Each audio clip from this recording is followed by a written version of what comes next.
He committed acts in the war that some might call crimes, yet desperately clung to the story that he was a hero because the truth felt too shattering to face. She internalized the world calling her a beast, seeking forbidden knowledge to fundamentally change her very being, believing the hateful label herself. This is a heart-touching exploration into the fragile lines drawn to shield ourselves from devastating truths.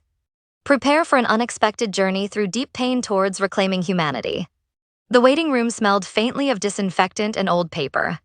Marcel sat stiffly on the plastic chair, his good leg tapping a nervous rhythm. His eyes scanned the room, taking in the slumped shoulders, the downcast eyes. He felt a familiar mix of pity and impatience. These people, they lacked discipline, resilience.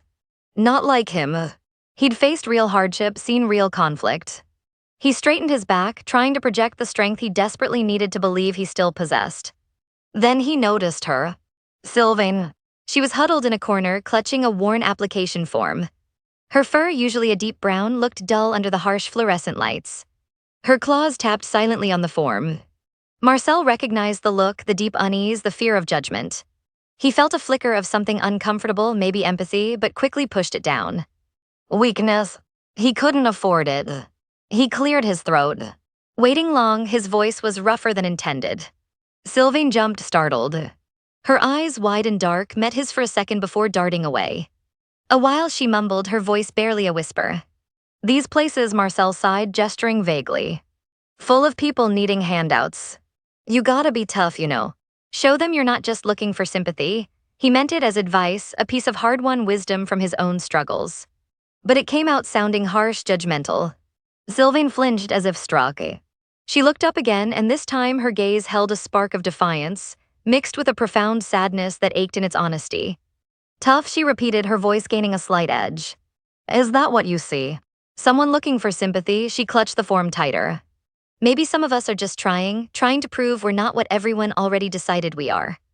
Her words hit Marcel unexpectedly. Not what everyone decided we are. The phrase echoed in his mind. He thought of the whispers behind his back after the war, the polite avoidance, the questions in people's eyes that never quite reached their lips. He thought of the hero label he wore like heavy armor, protecting a raw, vulnerable core he couldn't bear to expose. He saw the tension in her shoulders, the way she held herself as if expecting a blow. It wasn't weakness he saw now, but a painful, constant struggle. A different kind of war.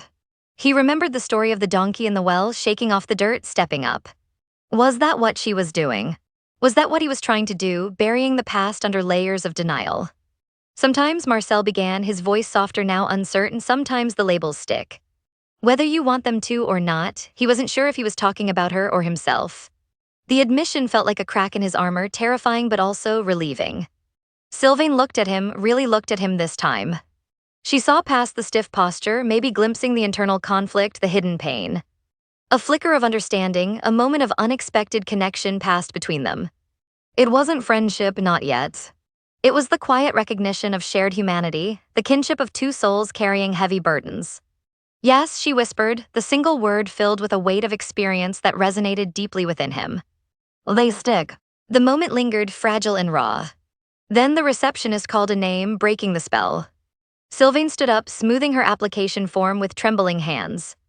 Marcel watched her go, the familiar impatience replaced by a new, unsettling feeling. He was still clinging to his story, his carefully constructed identity. But seeing Sylvain, hearing her quiet defiance, made him question its foundations.